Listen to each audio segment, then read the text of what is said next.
हरे राम हरे राम ठीक है। हरे Krishna to all devotees. हमारे बीच इस ग्रेस वेदांत चैतन्य प्रभु जी जुड़ चुके हैं। तो एक बार हम सभी मिलकर प्रभु जी का वेलकम करते हैं हरे कृष्ण महामंत्र के साथ। हरे कृष्ण कृष्ण कृष्ण हरे हरे, हरे राम राम राम हरे हरे। थैंक यू प्रभु जी फॉर ज्वाइनिंग। प्रभु जी, हरे कृष्णा प्रभु जी, अन्वत प्रणाम। हरे राम।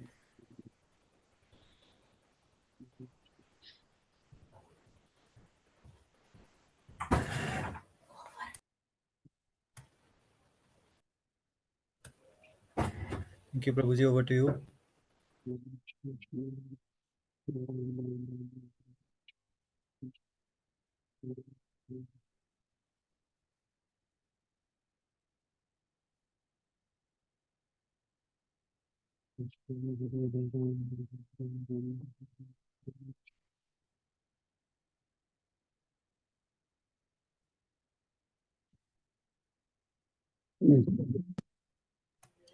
हरे कृष्ण प्रभु जी, धन्यवाद प्रणाम। प्रभु जी, आज हम फर्स्ट कैंटो 19th अध्याय 31st से शुरू करेंगे। ओके। 31st श्लोक।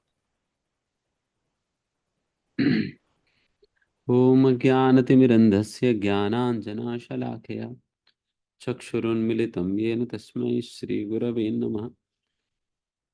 श्रीचैतन्यमनोभीष्टं स्थापितं येन भूतले स्वयं रूपः कदा मह्यं ददाति स्वपदान्तिकं वन्देऽहं श्रीगुरून् श्रीयुतपदकमलं श्रीगुरून् वैष्णवांश्च।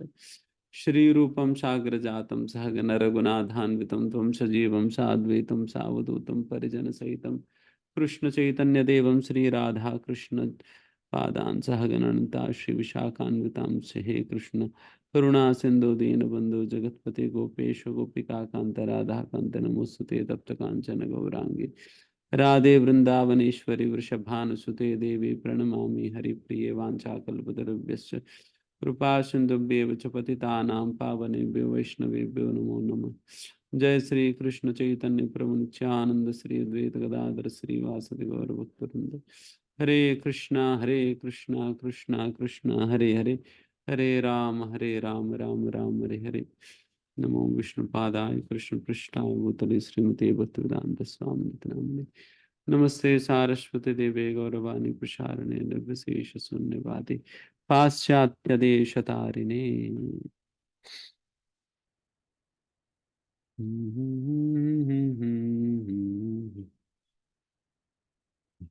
कृष्ण हरे कृष्ण कृष्ण कृष्ण हरे हरे, हरे राम राम राम हरे हरे, हरे कृष्ण कृष्ण कृष्ण हरे हरे। 31st ना? यस प्रभु जी। हरे कृष्ण प्रभु जी, यस प्रभु जी।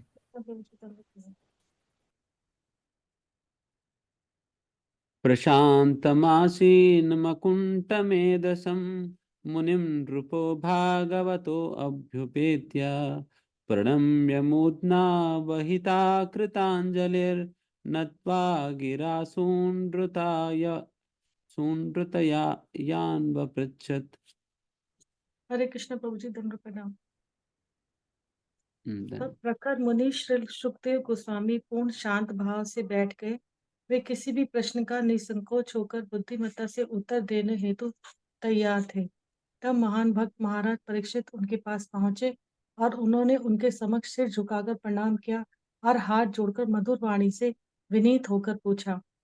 प्रभु जी तात्पर्य पढ़े। हाँ पढ़ी। तात्पर्य, महाराज परीक्षित द्वारा गुरु से प्रश्न की जो मुद्रा अपनाई गई वह शास्त्र के आदेशों के सर्वथा उपयुक्त है। शास्त्रीय आदेश यह है कि दिव्य विज्ञान समझने हेतु मनुष्य को चाहिए कि गुरु के पास विनीत होकर जाए। महाराज परीक्षित अब मृत्यु का सामना करने हेतु तैयार थे और 7 दिनों की अल्प अवधि के पश्चात वे भगवत धाम में प्रवेश करने की विधि जानने वाले थे। ऐसे महत्वपूर्ण विषयों में मनुष्य को गुरु की शरण लेनी होती है। जब तक जीवन की समस्याओं का समाधान ढूंढने की आवश्यकता न हो, तब तक गुरु के पास जाने की आवश्यकता नहीं होती। जिसे गुरु के समक्ष प्रश्न पूछने की समझ न हो, उसे गुरु के पास नहीं जाना चाहिए। गुरु की समस्त योग्यताएं श्री सुखदेव गोस्वामी में पूर्ण रूप से प्रकट थीं। गुरु तथा शिष्य अर्थात श्री सुखदेव एवं महाराज परीक्षित दोनों ने श्रीमद् भागवतम के माध्यम से पूर्णता प्राप्त की। श्री सुखदेव गोस्वामी ने अपने पिता श्री व्यासदेव के से श्रीमद् भागवतम सीखा, लेकिन उन्हें उसे सुनाने का अवसर नहीं मिला था। अतः उन्होंने महाराज परीक्षित के समक्ष श्रीमद् भागवतम का पाठ किया और बिना झिझक के महाराज परीक्षित के प्रश्नों के उत्तर दिए। इस प्रकार गुरु तथा शिष्य दोनों को मुक्ति प्राप्त हुई। हम्म।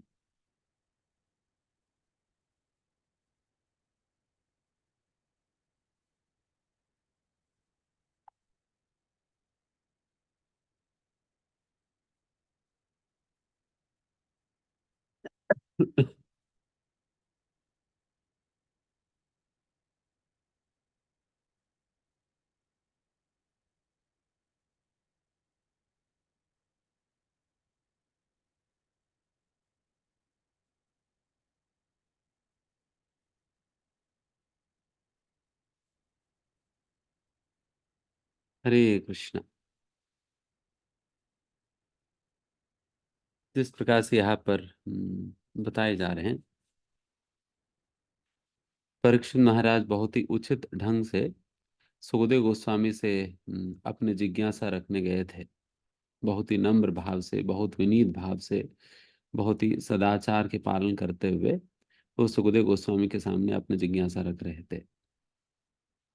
एंड यहाँ पर श्रील प्रभुपाद यही समझा रहे हैं, जिस प्रकार से परीक्षित महाराज सुखदेव गोस्वामी से जिज्ञासा कर रहे हैं, एक शिष्य को अपने गुरु से इसी प्रकार से ही जिज्ञासा करनी चाहिए।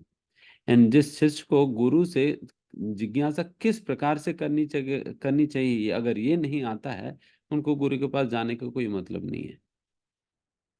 जाना ही नहीं चाहिए। अगर महाराज प्रभुपाद जो कह रहे हैं कि उन्हें जाना ही नहीं चाहिए, अगर जिनको पता ही नहीं है कि गुरु से कैसे प्रश्न करनी चाहिए, उनको अगर ये कला है ही नहीं, तो उनको जाने की जरूरत नहीं है। बिकॉज वो उल्टा अपराध ही करेगा, उल्टा अपराध करेगा। देन फिर इन लोगों को उद्धार कैसे होगी फिर? हम्म, ये चुपचाप बैठ जाए, और कोई और जिज्ञासा कर रहे हैं, उसके समाधान जब गुरु देते हैं तब बैठकर सुने। जब भूलने का ढंग नहीं है, नहीं आता है, देन बैठ जाओ, फिर सुनो। सुनते सुनते पता चलेगा किस प्रकार से गुरु से जिज्ञासा करनी चाहिए, गुरु का क्या स्थिति है और हमारा क्या स्थिति है। ये सारा बातें समझ आएगी। देन फिर आपको समझ आएगी कि किस प्रकार से गुरु से जिज्ञासा किया जाता है। देन फिर गुरु से जिज्ञासा करना तब। बट जब तक नहीं आता है, फिर तब तक फिर अननेसेसरी है। एंड दूसरी बात, जैसे यहाँ पर बताए जा रहे हैं कि सुखदेव गोस्वामी परीक्षित महाराज दोनों का ही उद्धार हुआ इस भागवत चर्चा के माध्यम से। वैसे तो बलदेव विद्याभूषण अपने एक खतन मतलब एक जगह पर इस प्रकार से बताते हैं कि किसी भी प्रकार के भागवत चर्चा में सबसे पहला सबसे ज्यादा फायदा तो वक्ता को होता है। सबसे ज्यादा फायदा तो वक्ता को होता है। क्यों वक्ता को सबसे ज्यादा फायदा होता है? हम्म, कई कारण है। सबसे पहला कारण तो ये है कि बाकी श्रोताओं का मन इधर उधर जा सकता है, बट वक्ता का मन इधर उधर नहीं जा सकता। देन कथा इधर उधर हो जाएगी। फिर अगर वक्ता का मन इधर उधर जाने लगे, देन फिर वक्ता तो कथा भी इधर उधर हो जाएगी। तो इसलिए फिर वक्ता का तो बिल्कुल वन पॉइंटेड कंसंट्रेशन रहता है कथा पे। जो क्या कौन सी बातें कहने जा रहे हैं और कौन सी बातें किस प्रकार से कह रहे हैं, क्या कह रहे हैं, इन सारे बातों पे उनका बिल्कुल जितना भी समय कथा चलता है उतना समय उनका फोकस जो है हिल नहीं सकता। बट वही श्रोताओं का कभी मार्केट चले जाएगी, कभी किचन में घूम कर आ जाएगी, कभी बच्चों के पास जाकर आ जाएगी, कभी स्कूल में चले जाएगी, कभी ऑफिस में चले जाएगी। हम्म, और बीच बीच में आंखें भी लग भी जाती है। और हमने देखा है कई लोग सपने भी देखने लग जाते हैं कथा में, सपने भी देखने लग जाते हैं। तो उतना उतना एब्जॉर्प्शन के साथ कथा सुनते हैं। तो इसलिए सबसे ज्यादा फायदा तो वक्ता को होता है। एंड दूसरा कारण, हम्म, चाहे बाकी लोग चाहे बाकी लोग अपने कैमरा ऑन करके सुने या ना सुने, वक्ता को तो कंपलसरी चाहे जितना भी प्रवचन दे वो दिन में, हर एक प्रवचन प्रतिदिन उनको तो कैमरा ऑन करके ही बैठना पड़ता है। वो इधर उधर चलते फिरते तो वो ना बोल सकता है। श्रोता तो कभी ये काम करते वक्त, कभी चलते वक्त, कभी बाथरूम में, कभी किचन में, कभी सड़क पे, कभी बस पे, हम्म,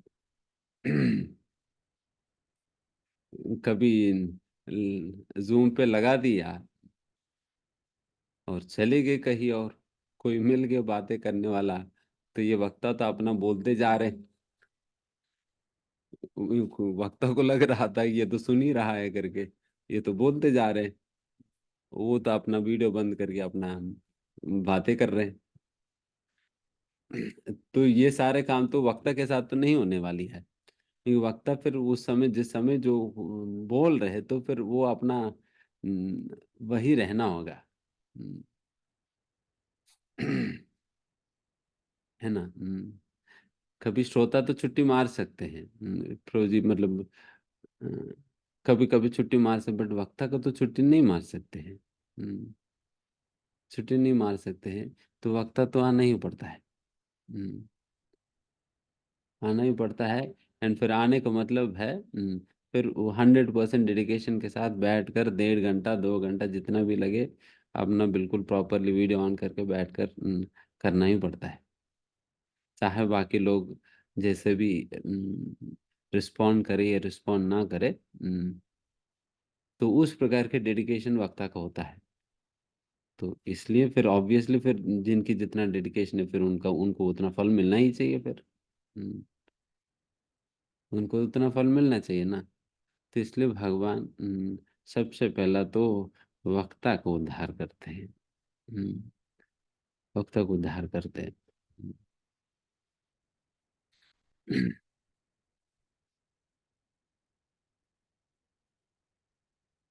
And, तो इस प्रकार के अनेक अनेक बातें हम चर्चा कर सकते हैं। एंड सेकंड लेवल पर, second highest recipient of Krishna's mercy in the course of the spiritual discourse, या आध्यात्मिक चर्चा के संबंध में, संदर्भ में जो दूसरे स्तर पर किन की उद्धार होने वाली है, वो उस व्यक्ति का, उस श्रोताओं में भी सबसे बेस्ट श्रोता उन्हें माना जाता है जो जिज्ञासु है। जो जिज्ञासु है, जिन्होंने जिज्ञासा की, जिसकी उत्तर वक्ता दे रहे हैं, तो जो जिज्ञासु है, तो उनकी सेकंड नंबर आता है। उनके सेकंड नंबर आता है। इसलिए यहाँ पर बताया जा रहा है जिज्ञासु होना है। एंड वैसे तो एक शिष्य का, कोई भी एक प्रामाणिक शिष्य का एक योग्यता के रूप में यही कहा जाता है, जिज्ञासु श्रेयोत्तमम। एंड वैसा शास्त्र में कहा जाता है कि वही व्यक्ति गुरु की आश्रय लेना चाहिए जिनके अंदर जिज्ञासा है। हम्म, जिनके अंदर जिज्ञासा है वही गुरु के पास जाना चाहिए करके। जिनके पास भूख नहीं है, वो खाना बनाकर थाली सामने रखकर करेगा क्या? उनको ध्यान थोड़ी करेगा, खाना तो है ना। तो फिर वही व्यक्ति खाएगा जिनको भूख लगा हुआ है। जिनको भूख ही नहीं तो फिर क्या खाएगा? उसी प्रकार से जिनके अंदर जिज्ञासा ही नहीं है, वो गुरु से दिव्य ज्ञान को कैसे स्वीकार करेगा? इसलिए फिर उनको जरूरत ही नहीं पड़ता। तो इसलिए शास्त्र में बताया जाता है तस्मात् इसलिए तस्मात् देयरफॉर, इसलिए वैसा व्यक्ति को गुरु की आश्रय लेनी चाहिए। तस्मात् गुरुम प्रपद्येता, वह इसलिए वैसा व्यक्ति को गुरु की आश्रय लेनी चाहिए। कौन? जिज्ञासु श्रेयोत्तमम, जो कि जिज्ञासु है, जिनके अंदर जिज्ञासा है, भगवान के विषय में जानने की इच्छा है। तो वैसा व्यक्ति का वैसा व्यक्ति गुरु के आश्रय में जाता है और जाना चाहिए, बिकॉज उनके अंदर भूख है। एंड गुरु कुछ खिलाए पिलाए तो फिर खाएगा खूब अच्छा से। एंड बाकी लोग क्या करेंगे? बाकी लोग अटेंडेंस मारने आएंगे, अटेंडेंस लगाने आएंगे, फिर अटेंडेंस लगवा लेंगे, फिर उसके बाद चले जाएंगे। अगर वो कई बार कई लोग आते हैं 10 मिनट रुक कर चले जाएंगे, ताकि जब कोई फैसिलिटेटर कॉल करके पूछा ना, प्रभु जी आप क्लास में आए नहीं, कहेंगे अरे नहीं प्रभु जी मैं तो आ तो गया था। ये नहीं बताएंगे कितने देर रुके थे, बता देंगे कि प्रभु जी हम तो आ तो गया था, आपने देखा नहीं बस, हम तो आए थे क्लास में। बट ये नहीं कहेंगे कितना देर थे, क्या हुआ, बिकॉज बेचारे इनके अंदर भूख नहीं है। एंड ये फैसिलिटेटर जो है उनको खिला पिलाने का प्रयास कर रहे हैं। तो ये समस्या है, भूख नहीं है। ये जिज्ञासा ही भूख है। तो इसलिए ये दूसरा स्तर पे जो इस व्यक्ति को उस श्रोता की उद्धार होगी सबसे पहला, जिनके अंदर उस प्रकार की जिज्ञासा है, बताते हैं। देन फिर तीसरा स्तर पे बाकी लोग आते हैं, बाकी जो उस चर्चा को श्रद्धा पूर्वक सुन रहे हैं, उनकी बात आएगी, उनकी बारी आएगी नेक्स्ट। तो इस प्रकार से ये 3 स्तरों पे इन 3 लोगों की उद्धार होगी। ये बलदेव विद्याभूषण कहते हैं।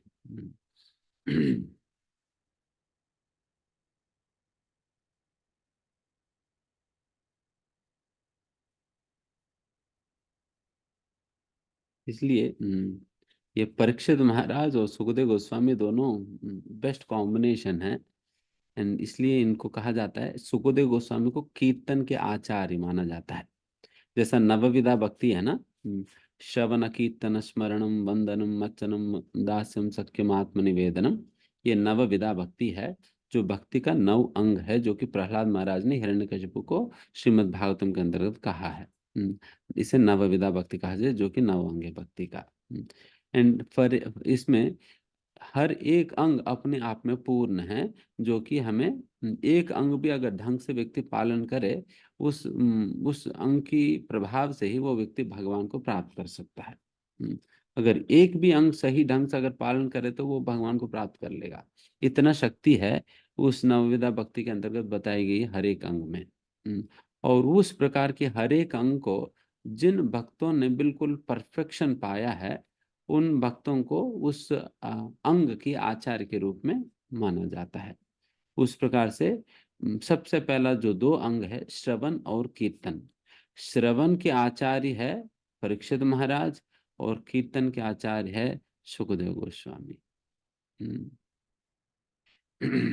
श्रवण के आचार्य परीक्षित महाराज है और कीर्तन के आचार्य सुखदेव गोस्वामी है। बिकॉज इस प्रकार से भागवत कथा कहना भी कीर्तन है। इसको भी कीर्तन कहा जाता है, इसलिए कीर्तन के आचार्य बने हैं सुखदेव गोस्वामी। वो हमारी तरह करताल मृदंग लेकर तो कीर्तन तो नहीं कर रहे हैं, बट इसको भी कीर्तन कहा जाता है, क्योंकि ये भागवत कथा कर कहना भी, ये भी भगवान का ही गुण गाना है ना। क्योंकि कीर्तन का मतलब ही ये हुआ कि भगवान के गुणों को गाना। एंड ये भागवत कथा में भी यही तो होता है कि भगवान का ही कीर्ति गाया जाता है, इसलिए इसको भी कीर्तन ही कहा जाता है, श्रीमद् भागवत कथा को भी। एंड वैसा श्रीमद् भागवत कथा कहने में बिल्कुल पटु है, दक्ष है और निपुण है और साक्षात्कारी है श्रील सुखदेव गोस्वामी, इसलिए उनको कीर्तन के आचार्य के रूप में जाना जाता है। एंड वैसे ही स्मरण के आचार्य है प्रहलाद महाराज, क्योंकि वो निरंतर चाहे कितना भी कष्ट सुख दुख जो कुछ भी हो, वो निरंतर भगवान के स्मरण किया करते थे। कभी भी भगवान के स्मरण को एक क्षण के लिए छोड़े नहीं। चाहे उन्हें अपने ही माँ जो उन्हें विष पिलाने लग जाती है, पिता की कहने पे, देन उस प्रकार के विष पीने पे भी वो भगवान के स्मरण नहीं बोलते हैं। उनको हाथियों से खुदेला जाता है, उस समय भी वो भगवान के स्मरण नहीं बोलते हैं। सांपों से डसवाया जाता है, तब भी भगवान के स्मरण नहीं बोलते हैं। पहाड़ के ऊपर से समुद्र में फेंका जाता है, फिर भी भगवान के स्मरण नहीं बोलते हैं। और उनको तलवार से काटने का प्रयास किया जाता, फिर भी भगवान के स्मरण नहीं बोलते हैं।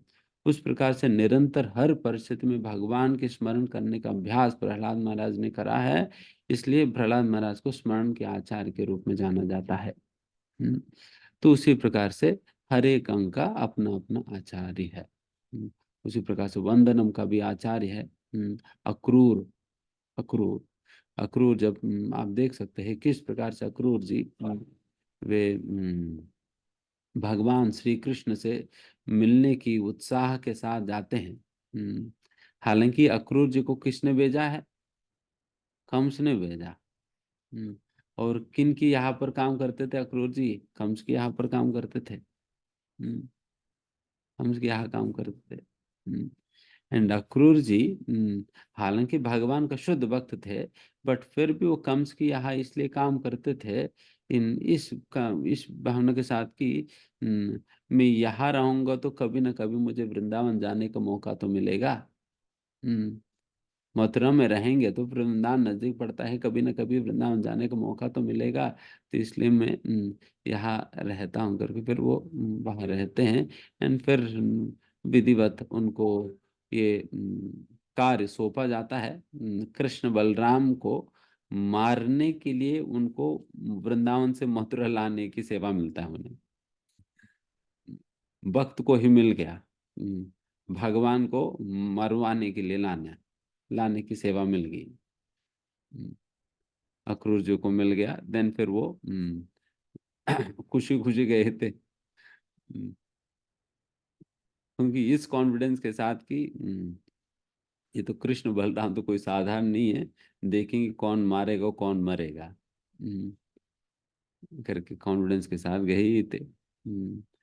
तभी फिर कंस ने उनका बिल्कुल नया नया रथ दे दिया, बिल्कुल सोने की रथ जो है, चमकता हुआ रथ, अपने रथ दे दिए थे, क्योंकि फिर अक्रूर जो और थोड़ा सा उत्सुक हो जाएंगे उस रथ पे चलने के लिए। कई बार मालिक अपने नौकर को अपना बेंज गाड़ी दे देंगे। अगर उनको कुछ उनसे अपने सेवक से कुछ जरूरी काम निकलवाना है, उनको थोड़ा सा लालच दिखाने के लिए, ठीक है भाई मेरी गाड़ी ले जाओ तुम आज, मेरी गाड़ी में जाना। तो उस प्रकार से कंस भी अपनी गाड़ी दे दिए थे, बिल्कुल स्वर्ण खचित रथ दे दिए थे, ठीक है आप आज मेरी गाड़ी लेकर जाएंगे वृंदावन, देन फिर गाड़ी की मौज में चले जाएंगे करके। बट गाड़ी की मौज में तो नहीं गए अक्रूर जी।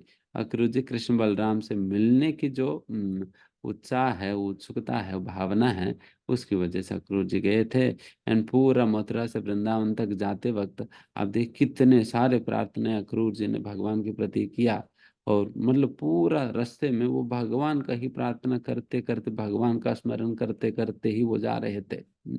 इसलिए उसी संदर्भ में श्रील प्रभुपाद जी कृष्णा पुस्तक में लिखते हैं, अगर किसी को वृंदावन जाना है तो अक्रूर की तरह जाओ वृंदावन, तब तुम्हारी वृंदावन यात्रा सफल होगी। हम्म, ऐसा नहीं कि वो बॉलीवुड की गाने बजा बजा कर जाएं, वैसा नहीं। रादर अक्रूर जी जिस प्रकार से भगवान की वंदना मतलब प्रार्थना है करना भगवान के लिए, तो उस प्रकार से भगवान की कितने सारे प्रार्थना करते करते अक्रूर जी जाते हैं, पूरा भगवान के स्मरण में ही तल्लीन होकर जाते हैं, पूरा स्मरण करते करते थे करते हुए जाते हैं वृंदावन। मैं वृंदावन जैसे ही पहुंचूंगा, कृष्ण बलराम के दर्शन होगी मुझे, कृष्ण बलराम उसी समय वो गोचारण करके वापस आ रहे होते, और उनका पूरा शरीर जो है धूली पूरा धूली से भर भरा हुआ होता है उस समय। एंड वैसा जो पांडुरंग रूप में भगवान श्री कृष्ण के दर्शन होगी मुझे, संध्या काल के समय में जा रहा हूँ, एंड जैसा भगवान के दर्शन मुझे होगी, तुरंत की तुरंत मुझे मैं रथ से उतर के मैं कृष्ण बलराम के सामने साष्टांग दंडवत प्रणाम करता हूँ। एंड फिर से साष्टांग दंडवत प्रणाम करते हुए मुझे देखकर कृष्ण जो है मुझे अपने हाथों से मेरे दोनों भुजाओं पे अपने हाथ रखकर मुझे ऊपर उठाएंगे, ऊपर उठाएंगे और अपने दोनों दोनों बाहुओं में मुझे अपने आलिंगन कृष्ण बलराम देंगे। तब मुझे भगवान श्री कृष्ण की शरीर की स्पर्श, अंगों का स्पर्श करने की अद्भुत सौभाग्य मुझे प्राप्त होगी। तो ऐसा कितना अद्भुत अवसर मुझे प्राप्त होने वाली है। और ऐसा रज को मैं बारंबार मैं अपने सिर पे लगाऊंगा, जो रज भगवान श्री कृष्ण बलराम के चरणों को स्पर्श की है, तो उस चरणों की रज को मैं बारंबार अपने शरीर पे लगाऊंगा। एंड फिर उसके बाद मुझे कृष्ण बलराम मेरी हाथ को कृष्ण अपने हाथ में लेकर मुझे अपने घर की ओर ले जाएंगे। तो उस प्रकार से वो सारा जो कुछ होने वाला है, तो उसको विषय में एक एक इंसिडेंट, एक एक क्षण सोचते सोचते सोचते सोचते जाते हैं। हम्म, तो वही ये वंदन होता है। वही वंदनम होता है। उस प्रकार से वंदनम के आचार्य अक्रूर जी। हम्म, तो इस प्रकार से ठीक है, यही हम कहते जा रहे हैं। तो इस प्रकार से बाकी सारे अंगों का अपने अपने आचार्य है। तो वैसा आचार्य उनसे हमें प्रार्थना करनी चाहिए। अगर किसी भी अंग में हम कमजोर है, देन हमें प्रार्थना करनी चाहिए उस आचार्य से कि हमें कृपा, हमारे ऊपर कृपा करे, हमें आशीर्वाद दे, हमें बल दे उस अंग का ढंग से पालन करने का। अगर श्रवण कमजोर है, देन परीक्षित महाराज से प्रार्थना करो, परीक्षित महाराज देखो आपके अंदर इतना उत्साह है, इतना उत्सुकता है और इतना जिज्ञासा है कि आप 7 दिन 7 रात लगातार बिना सोए खाए पिए आप बिल्कुल बैठकर आप लगातार सुखदेव गोस्वामी से आप भागवत की श्रवण कर रहे थे। न जाने पता नहीं कितना आपके अंदर वो इच्छा, तीव्र इच्छा है भागवत सुनने की, भगवान के विषय में श्रवण करने की। हमारे अंदर तो तनिक भी नहीं है। और ओम नमो भगवते वासुदेव शुरू होते ही पल के झपक जाता है। पल पल के नीचे गिर जाते हैं। हम्म,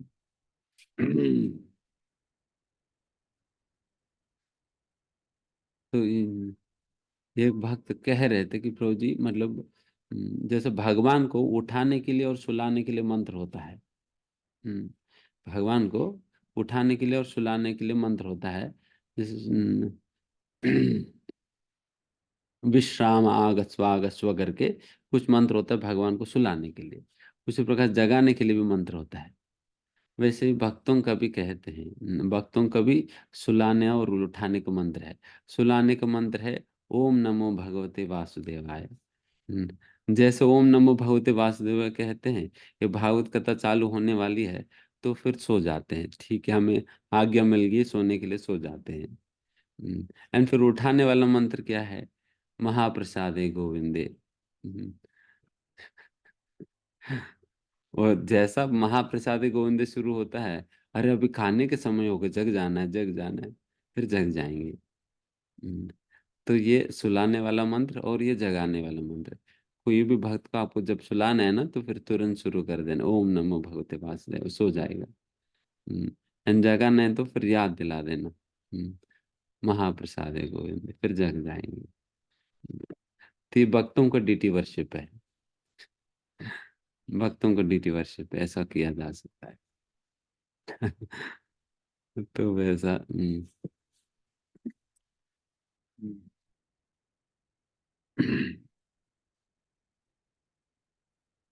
वैसे सभी आचार्य है, जैसे पाद सेवनम की आचार्य है श्रीमती लक्ष्मी देवी, जो कि निरंतर ही भगवान श्रीमान महाविष्णु के श्री चरणों की संवाहन करने में ही लगे रहती है।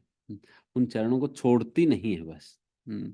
इसलिए मतलब इतना उनकी पोजीशन फिक्स है वहां पर कि कोई भी तस्वीर विष्णु और लक्ष्मी को होता है, वो इसी पोज में होता है। भगवान विष्णु जो है वो क्षीर सागर में अपने आनंद से शयन आसन पे वो लेटे हुए होते हैं और लक्ष्मी जी उनकी चरणों की संवाहन कर रही होती। तो उस प्रकार की मुद्रा में ही लक्ष्मी जी का दर्शन होता है। तो उस प्रकार की अद्भुत अवस्था है श्री लक्ष्मी जी की। एंड लक्ष्मी जी को बहुत वो एक प्रकार के सफोकेशन होने लग जाता है, अगर कोई उनको लगता है कि अगर कोई उनसे ये सेवा अगर कोई छीनने लग जा रहे हैं तो उनको डर लगने लग जाता है। और कोई छीन ना दे मेरे से ये सेवा ना। एक समय पर ऐसे ही कोई भक्त पृथु महाराज या कोई वो भगवान से प्रार्थना करते वक्त वो ऐसे ही प्रार्थना करते कि भगवान हमें भी आपकी श्री चरणों की सेवा दे दीजिए। ठीक है, कोई बात नहीं, लक्ष्मी जी थोड़ा सा वंचित हो जाएगी उनको थोड़ी देर के लिए, बट हमें सेवा दे दीजिए करके। तो इस प्रकार से वो कहते हैं। तो इस प्रकार की अद्भुत सेविका है श्रीमती लक्ष्मी देवी, जो कि निरंतर ही हालांकि स्वयं लक्ष्मी है, जिस लक्ष्मी की कटाक्ष के लिए, कृपा के लिए पूरा का पूरा दुनिया लगे रहती है कि ताकि लक्ष्मी का बस एक झलक मात्र कटाक्ष हो जाए हमारे ऊपर, हम मालम माल हो जाएंगे। बस एक एक बस एक नजर लग जाए हमारे ऊपर लक्ष्मी जी की। एंड वैसा लक्ष्मी जी जिनकी एकमात्र एक छोटी सी नजर के लिए जो पूरा दुनिया लगे रहती है, तो वैसा लक्ष्मी जी निरंतर नारायण की सेवा में, उनकी चरणों की सेवा में लगे रहती है। एंड इसलिए वो पाद सेवन की आचार्य बनी है। एंड वैसे अर्चनम का आचार्य है पृथु, राजा पृथु। दास्यम दास्यम के आचार्य है हनुमान जी। हनुमान जी के विषय में क्या कहना है। तो ऐसा अद्भुत सेवक है। आज तक भी सभी लोग हनुमान जी को राम जी के सेवक के रूप में कितना जानते हैं। सारा का सारा दुनिया जानती है और उनकी ख्याति इतना फैल गई है हनुमान जी की राम के सेवक के रूप में। एंड राम जी भी उतना प्रेम करते थे क्योंकि हनुमान जी कैसे सरल स्वभाव है। तो एक बार वो जब व्हाट से जब लंका में युद्ध समाप्त हो गया था, लंका में युद्ध समाप्त होने के बाद जब फिर अपने सीताराम जो है वापस जा रहे थे, सीताराम लक्ष्मण वहाँ अयोध्या वापस जा रहे थे। सारा वानरों ने कहा कि देखिए आपकी अद्भुत पट्टाभिषेक की दर्शन करने के अवसर हमें भी दे दीजिए और हमें भी अपने साथ ले जाओ। करके सारे वानर लोग कहने लगे। फिर भगवान राम ने कहा ठीक, कोई बात नहीं, फिर चलो।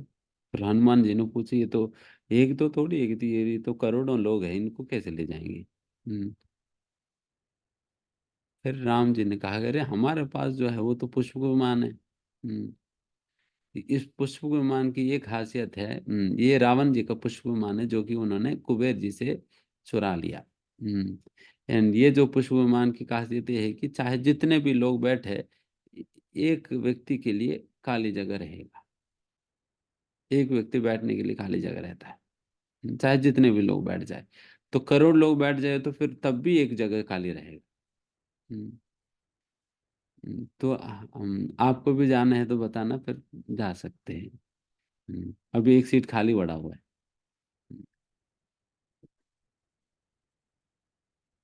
तो उस प्रकार से फिर सभी लोग छट गए। दिन फिर ले गए थे बाहर। फिर एक दिन हनुमान जी ने देखा कि सीता मैया जो है वो अपने माथे पे वो सिंदूर लगा रही थी।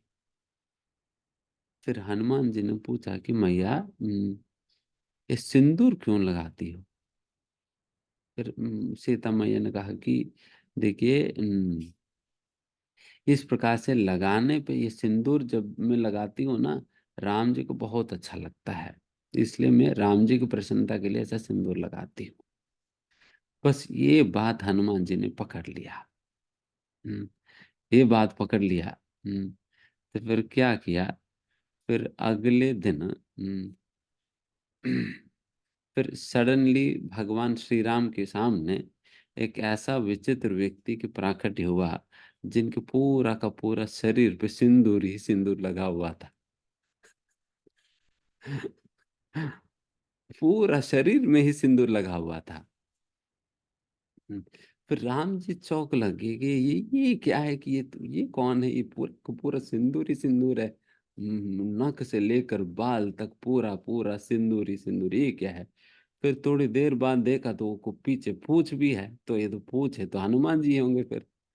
हम्म, तो फिर राम जी ने पूछा, हनुमान तुम तो नहीं?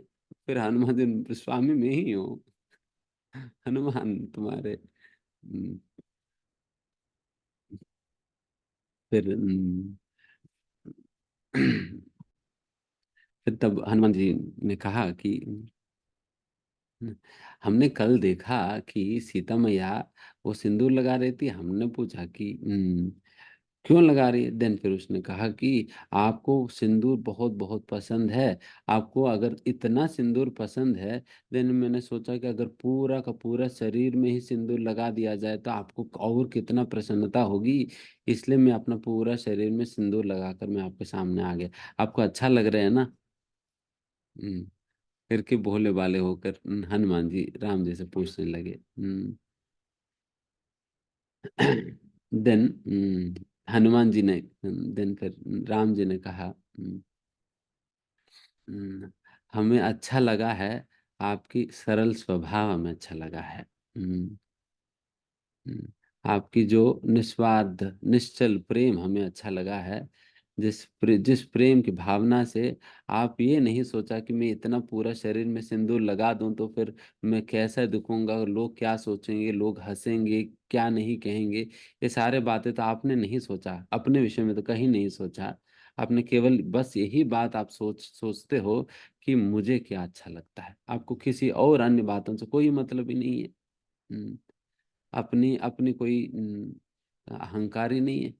तो जितना सरलता के साथ आप मेरे सामने इस प्रकार से आ रहे हो ना, तो ये स्वभाव मुझे बहुत अच्छा लगी है। ये जो आपकी भक्ति भावना, जो मुझे प्रसन्न करने की जो तीव्र इच्छा है, जिसके कारण अपने खुद का भी अहंकार इत्यादि आपने छोड़ा हुआ है, तो ये बात मुझे अच्छा लगा है करके राम जी हनुमान जी को प्रशंसा करने लगे थे। तो इस प्रकार के अद्भुत परम सेवक है हनुमान जी राम जी के। इसलिए अगर सेवक बनना है तो हनुमान जी जैसा, तो इसलिए बताया जाता है दास्यम की आचार्य है हनुमान जी। एंड वैसे ही सख्यम, सख्यम फ्रेंडशिप है। और सख्यम की आचार्य है। हम्म, जैसा अर्जुन भी कहा जाता है। हम्म, हम्म, अर्जुन तो बेस्ट फ्रेंड है ही भगवान के। वैसा तो अर्जुन का ग्वाल बालों का भगवान श्री कृष्ण के साथ वो विश्रम्भ साख्य होता है। हम्म, विश्रम्भ साख्य होता है जिसमें किसी भी प्रकार का ऐश्वर्य भावना नहीं होता है। वेराज जो अर्जुन का भगवान श्री कृष्ण के साथ जो संबंध है, उसमें ऐश्वर्य की भावना रहती है। इसलिए जैसा भगवान श्री कृष्ण ने अपने विश्वरूप के दर्शन अर्जुन को कराया, तुरंत अर्जुन जो है चकित होकर फिर भगवान श्री कृष्ण से माफी मांगने लगे। हे भगवान, गलती हो गया, गलती हो गया। मैं तुम्हारे साथ तो साथ साथ घूमता था, कभी कभी तुम्हें तुम्हें यादव यादव ऐसा वैसा करके मैं संबोधित कर लेता था, बहुत फ्रेंडली। और आपके साथ साथ हम साथ साथ खाते थे, साथ साथ खेलते थे, साथ साथ सोते थे।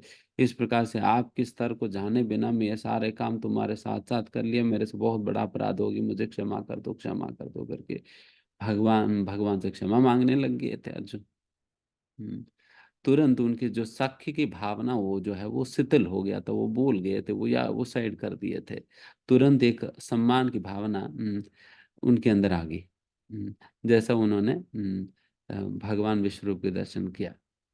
हम्म, बट ये ग्वाल बाल तो इनके अंदर भगवान कितना भी कर ले, ये लोग पूरा भगवान की हवा उड़ा देते थे। हम्म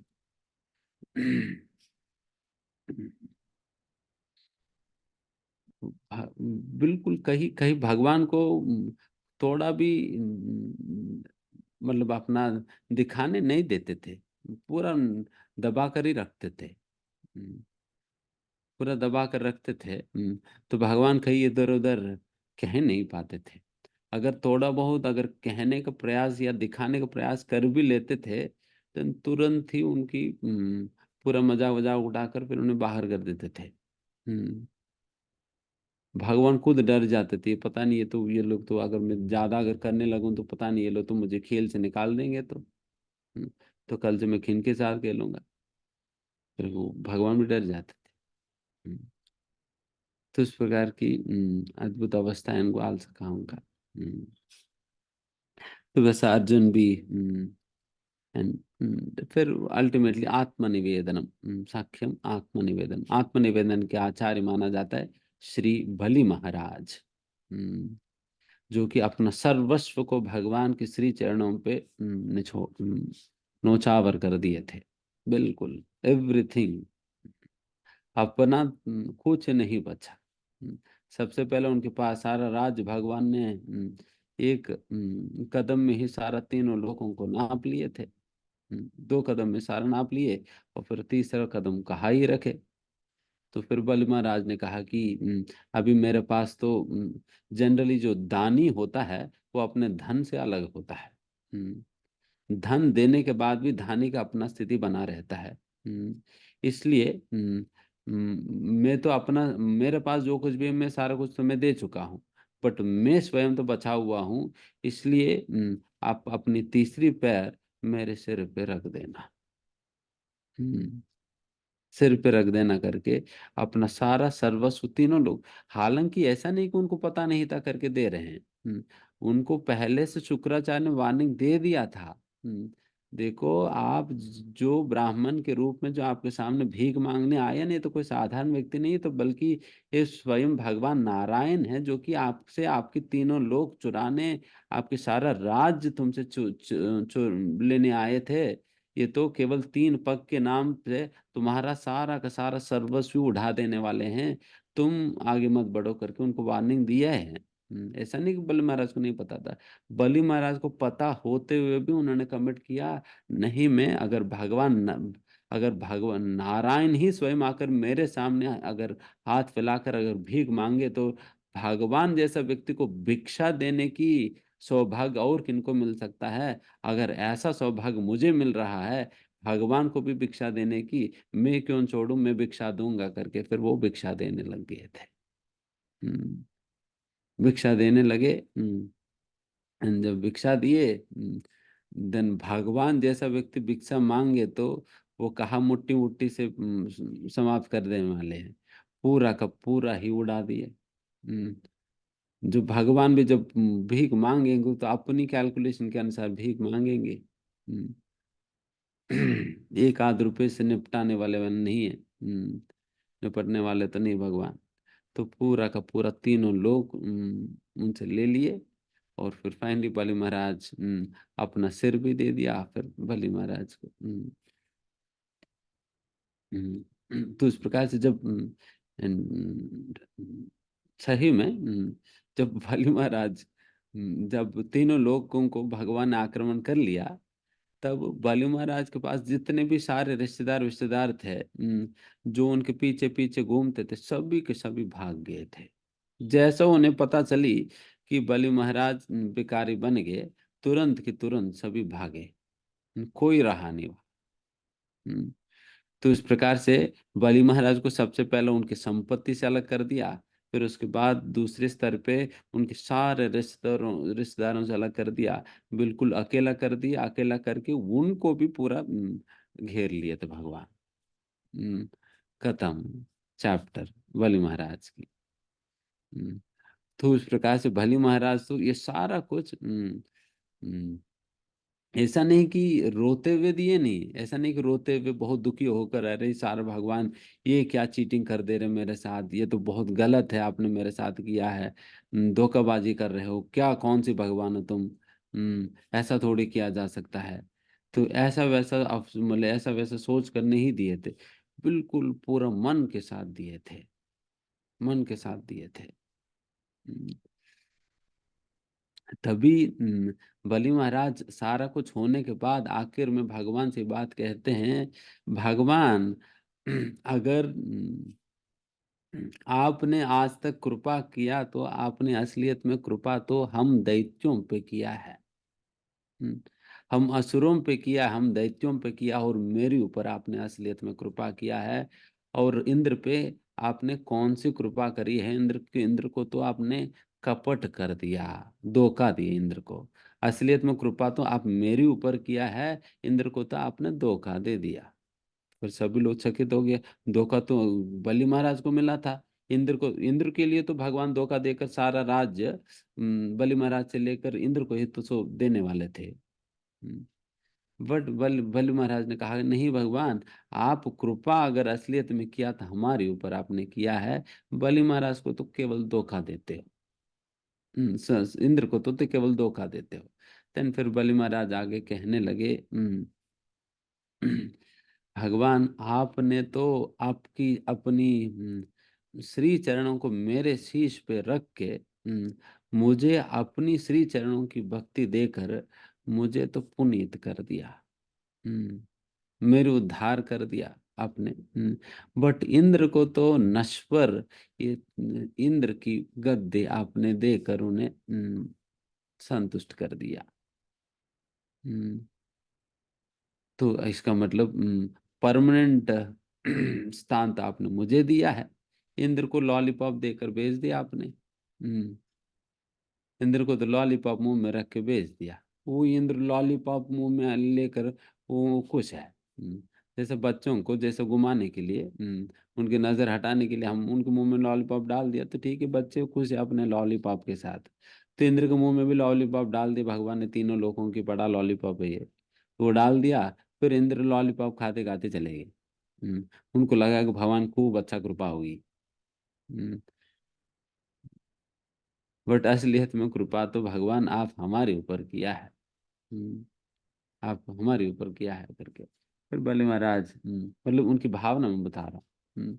तो उस भावना के साथ बलि महाराज ने अपने सर्वस्व को भगवान के श्री चरणों पे नौछावर कर दिए थे। तभी भगवान ने कहा कि भली आपकी भक्ति से मैं इतना प्रसन्न हूँ कि मैं तुझे स्वर्ग से भी अधिक ऐश्वर्यशाली राज्य जो कि सुतल लोक है वो मैं तुम्हें देता हूँ।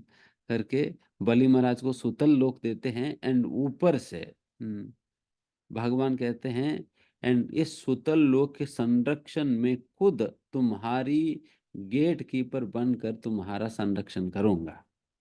हम्म, तो भगवान आज भी सुतल लोक में बलि महाराज का जो लोक है वहां पर एक गेट कीपर के रूप में, एक सिक्योरिटी गार्ड के रूप में, एक रक्षक के रूप में बलि महाराज की संरक्षण करने हेतु वहां पर खड़े रहते हैं। हम्म, तो फिर किन के अंदर क्या हिम्मत होगी कि उस राज्य के ऊपर कोई आक्रमण करने की। इंद्र का तो आज रहेगी कल चले जाएगी, कल दूसरा उस राज आएंगे। इंद्र के स्वर्ग में तो आए दिन कोई ना कोई असुर विजिट मारते ही रहते हैं। तो फिर वहां पर तो ऐसा स्थिति है, बट सुतल लोक में तो ऐसा स्थिति है ही नहीं। भगवान खड़े हैं, कोई असुर ना आ सकते ना कोई देवता आ सकते हैं, भगवान खड़े बाहर, कुछ नहीं हो सकता। तो उस प्रकार की राज्य भी भगवान ने बलि महाराज को दे दिया।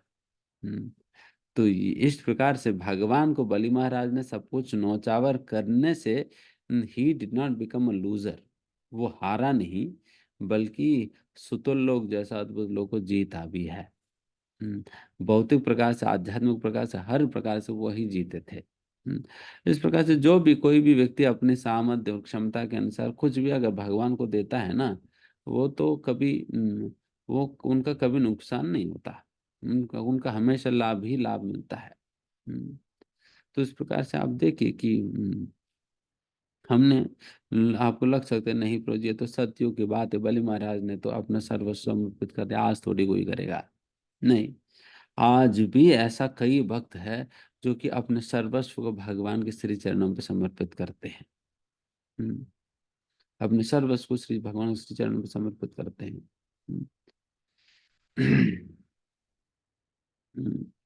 मैं उन लोगों के विषय में बात नहीं कर रहा हूँ जो ब्रह्मचारी लोग हैं, जो घर से आकर मंदिर ज्वाइन करते हैं। नहीं, मैं उन लोगों के विषय में बात कर रहा हूँ जो गृहस्थ आश्रम में रहते हुए भी जिस प्रकार से बलि महाराज है, वो अपने सर्वस्व को गुरु की और भगवान के चरणों में समर्पित कर देते हैं। समर्पित कर देते हैं, because they are even more glorious, even more glorious, because कितने सारे बंधन होते हुए भी उन सारा बंधनों को इग्नोर करते हुए they are completely surrendering themselves at the lotus feet of the spiritual master. Not ऐसा नहीं कि जब समर्पित करने आते हैं सारा संपत्ति संपत्ति पत्नी वत्नी के पास छोड़कर वो खुद आ गए। नहीं, सब कुछ ही लाकर भगवान को समर्पित करा। तो उस प्रकार कई लोग हैं जो उस प्रकार से करते हैं। दे सिंपली लिव बहुत मीनियल लाइफ जीते हैं, बट अपने सारा संपत्ति धन सर्वस्व ही अपना पूरा परिवार को ही भगवान का सेवा में लगा कर जीते हैं। एंड ऐसा लोग तो रियली वो सभी तो सन्यासी ही है, कोई कम नहीं है। कपड़े अलग है बस। तो ऐसा बलि महाराज तो है आज भी। तो वो आत्मनिवेदन होता है, वैसा आत्मनिवेदन के आचार्य है बलि महाराज। तो इस प्रकार से नवविधा भक्ति और नवविधा भक्ति के अंतर्गत नौ आचार्य है, तो उनसे प्रार्थना करे, आशीर्वाद प्राप्त करे, जैसे हमारे अंदर भी उस प्रकार के लक्षण गुण इत्यादि हमारे अंदर विकसित हो और हम भी इन नवविधा भक्ति को ढंग से पालन करे करे।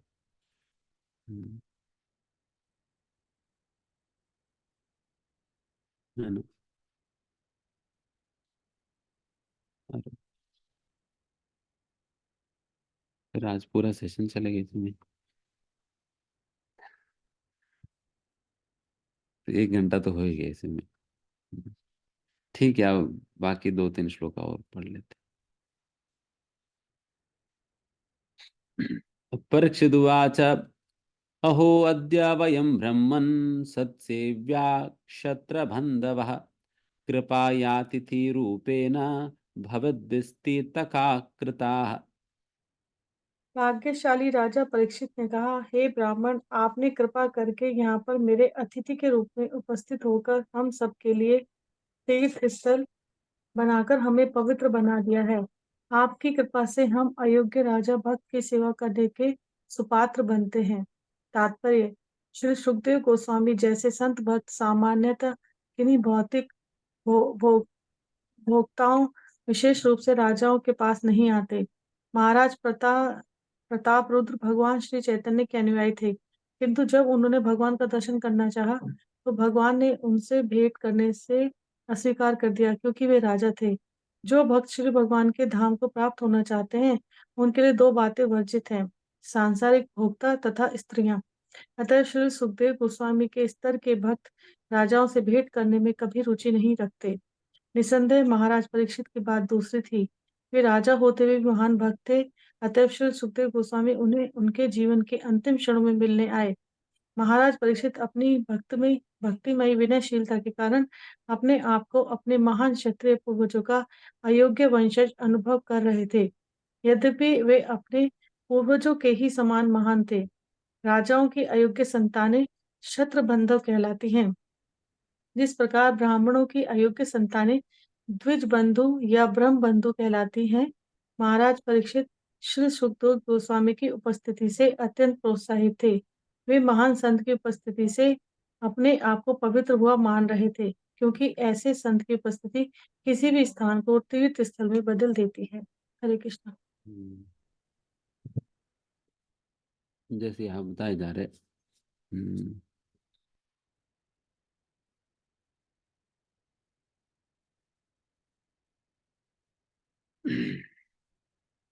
यहाँ पर परीक्षित महाराज कितने परीक्षित महाराज स्वयं भी बहुत विशुद्ध भक्त है। कितना भी विशुद्ध भक्त होते हुए भी जब सुखदेव गोस्वामी जैसे एक सन्यासी के सामने जब बैठ रहे हैं, अपने आप को बहुत ही नम्र भावना के साथ प्रस्तुत कर रहे हैं। हम्म, ये नहीं सोच रहे कि अरे तुम भक्त है तो हम नहीं है क्या, हम भी तो भक्त है। हम्म, हम भी तो भक्त है। तो वैसा अहंकार के साथ अपने आप सुखदेव गोस्वामी के सामने अपने आप को प्रस्तुत नहीं कर रहे। तो ये विधि होता है कि चाहे कितना भी वरिष्ठ भक्त भी क्यों ना हो, एक सन्यासी के सामने, एक वैरागी के सामने एक गृहस्थ जो है वो अपने आप को बहुत ही नम्र भाव से प्रस्तुत करता है। बट इसका मतलब ये नहीं है कि ये भी कभी ऐसा विरक्त भक्त को ये नहीं सोचना है कि विरक्त व्यक्ति को भी ये नहीं सोचना है कि अच्छा ये मुझे प्रणाम कर रहे थे इसका मतलब मैं उनसे बढ़कर हूँ। हम्म, उनसे बढ़कर हूँ, तो ये भी नहीं सोचना चाहिए। हम्म, ये भी नहीं सोचना चाहिए। रदर वो भी अपने स्थिति पर नम्र ही रहेगा। वो भी यही समझेगा तो मैं तो बिल्कुल इस प्रणाम को स्वीकार करने लायक तो मैं हूं नहीं। हम्म, हूं नहीं। बट फिर भी बट फिर भी ये मुझे प्रणाम कर रहे हैं, ये इनकी बड़प्पन है।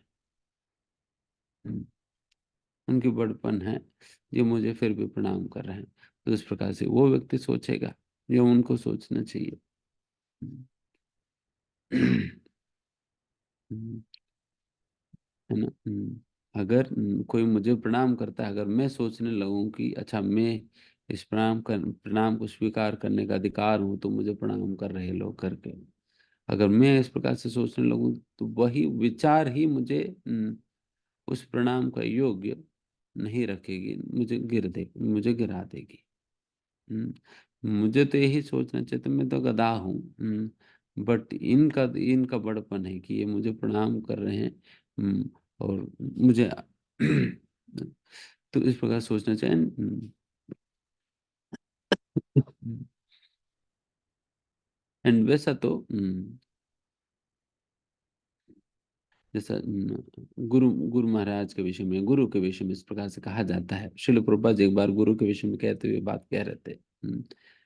गुरु is like a tax collector.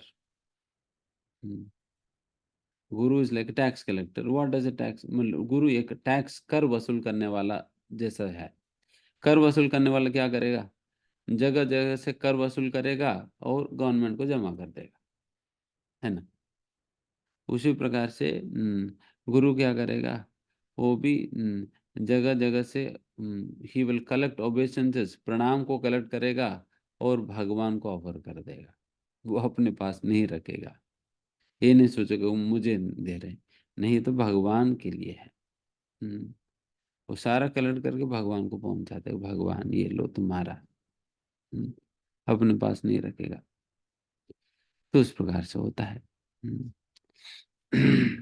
यहाँ पर भी परीक्षित महाराज भी बहुत ही नम्र भाव से अपने आप को सुखदेव गोस्वामी के सामने प्रस्तुत कर रहे हैं।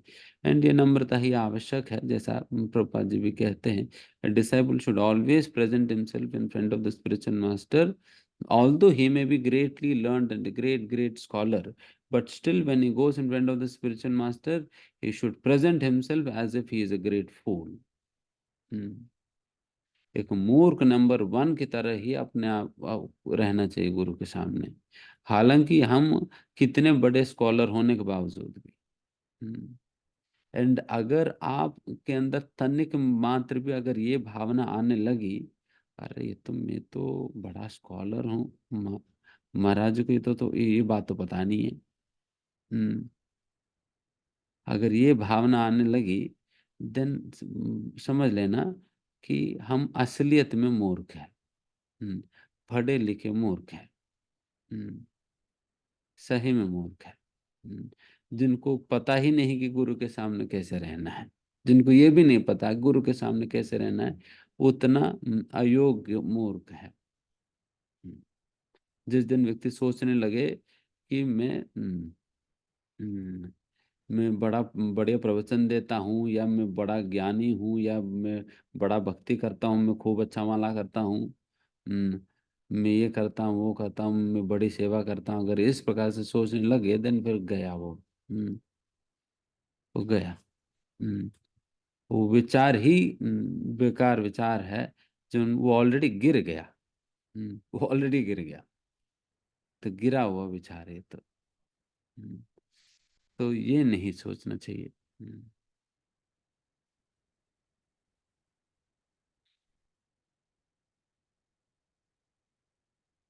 एंड यहाँ पर जैसे ये भी महत्वपूर्ण बात है। सुखदेव गोस्वामी गोस्वामी कह रहे, जनरली सुखदेव गोस्वामी जैसे महान संत कभी भी परीक्षित महाराज जैसे राजाओं से मिलने का कभी इच्छा नहीं रखते, मिलना ही नहीं चाहते। उदाहरण के लिए स्वयं श्री कृष्ण चैतन्य महाप्रभु खुद राजा प्रताप रुद्र चाहते थे कि श्री चैतन्य महाप्रभु से मिले, बट श्री चैतन्य महाप्रभु ने बिल्कुल ही मना कर दिया, मैं तो मिलूंगा ही नहीं। देन सारे भक्त जाकर महाप्रभु से निवेदन करने लगे, महाप्रभु राजा प्रताप रुद्र तो साधारण राजाओं की तरह भोग विलास वाले राजा नहीं, वो तो आपके ही भक्त है, उनको आप अपना दर्शन दीजिए। वो बहुत आतुर है, बहुत समय से वो निरीक्षण कर रहे थे आपकी दर्शन के लिए। तो वो आपकी सेवा करने वाले आपके भक्त है, आप उनको आप अनुमति दे दीजिए करके बारंबार ये लोग महाप्रभु से निवेदन करने लगे। देन महाप्रभु फिर एक समय पर ऐसा कह दिए कि देखिए, अगर आप लोग बहुत ज्यादा मेरे ऊपर प्रेशर क्रिएट करेंगे ना, मैं यहाँ से चले जाऊंगा। मैं यहाँ से चले जाऊंगा, बट मेरे ऊपर आप ऐसा बहुत ज्यादा दबाव डालने को प्रयास मत करो। अगर आप बहुत ज्यादा बोलने लगेंगे तो मैं चले जाऊंगी यहाँ से। देन फिर तब से सभी चुप हो गए, सभी चुप हो गए, फिर कोई कुछ कहा नहीं। फिर क्या कह सकते, बेचारे राजा प्रताप रुद्र की क्या हाल हो रखा है उस समय, क्या कहा जाए। वो बहुत मिलना चाह रहे थे और भक्तों से भी अपना निवेदन महाप्रभु को भेजा। फिर भक्तों को भी महाप्रभु ने मना कर दिया, यहाँ तक भी कहते अगर बहुत बोलेंगे तो फिर यहाँ से चले जाऊंगा। अगर जगन्नाथपुरी छोड़कर ही चले जाएंगे तो फिर वो तो और दुखी हो जाएंगे। देन इसलिए फिर राजा प्रताप रुद्र ने फिर ठीक है, फिर ऐसा रह गए थे। फिर आगे जाकर हम्म, याद नहीं आ रहा कौन है। शायद सार्वभौम भट्टाचार्य लेकर जाते हैं प्रताप रुद्र की निवेदन को पुनः महाप्रभु के पास। तब भी महाप्रभु मना कर देते हैं। तब फिर महाप्रभु कहते हैं कि दिन फिर सार्वभौम भट्टाचार्य कहते हैं कि महाप्रभु, कम से कम आप राजा प्रताप रुद्र से नहीं मिलना चाहें तो कम से कम उनका पुत्र से तो मिल लीजिए, उनको पुत्र से मिल लीजिए। अगर उनको पुत्र से भी मिल लेंगे ना, थोड़ा सा राजा प्रताप रुद्र को थोड़ा सा तसल्ली हो जाएगी, आप कम से कम उनसे तो मिल लीजिएगा। इस प्रकार से कहने पे देन फिर फिर महाप्रभु को, ठीक है कोई बात नहीं, देन फिर पुत्र को ले आओ। देन फिर पुत्र को लाया जाता है, राजा प्रताप रुद्र के पुत्र को। देन फिर उनके पुत्र को महाप्रभु आलिंगन करते हैं। एंड इस प्रकार से आलिंगन करने पे राजा प्रताप रुद्र को जब ये बात पता चलता है कि मेरे पुत्र को महाप्रभु ने आलिंगन किया करके, तुरंत वो जाकर दौड़ दौड़ के जाके उनका अपना पुत्र का आलिंगन करने लगते हैं कि अरे अच्छा, इसी शरीर को तो महाप्रभु ने आलिंगन किया, इसी शरीर का तो स्पर्श महाप्रभु ने किया है, इन्हीं अंगों का स्पर्श किया है करके सोच सोच कर उस अपने पुत्र के आलिंगन बारंबार बारंबार करने लग गए थे, रोते होते। इस प्रकार के भाग्य तो तुम्हें मिल गया, बट मैं कितना नीच व्यक्ति हूँ, कितना नीच व्यक्ति हूँ कि मुझे तो कब इस प्रकार के सौभाग्य मुझे प्राप्त नहीं हुआ। आपको तो महाप्रभु का आलिंगन प्राप्त हो गया, मैं तो कितना नीच निकृष्ट व्यक्ति हूँ कि मुझे नहीं प्राप्त हो पा रहे करके अपने आप को खोजते हुए रोने लगे। देन फिर तीसरी बार और सार्वभौम भट्टाचार्य निवेदन करने पे देन फिर सार्वभौम भट्टाचार्य कहते थे कि महाप्रभु अब राजा प्रताप रुद्र आपकी अत्यंत विरह की महसूस कर रहे हैं, आप कुछ तो उनको अपनी उपहार के रूप में, अपनी प्रतिनिधि के रूप में आप कुछ तो उन्हें दीजिए करके। देन फिर महाप्रभु अपने स्वयं का वस्त्र पहना जो महाप्रभु जो वस्त्र पहनते, उस वस्त्र को सार्वभौम भट्टाचार्य देखते देते, ठीक है आप हमारी ओर से ये उपहार जो है वो राजा प्रताप रुद्र को देना। देन फिर वो ले जाकर प्रताप रुद्र को देने पे देन फिर तुरंत उस वस्त्र को लेकर प्रणाम करने लगते हैं, आलिंगन करने लगते हैं, अपने सिर पे स्पर्श करने लगते हैं। तो इस प्रकार से उस वस्त्र की सम्मान करते हैं। बिकॉज शास्त्र में बताया जाता है कि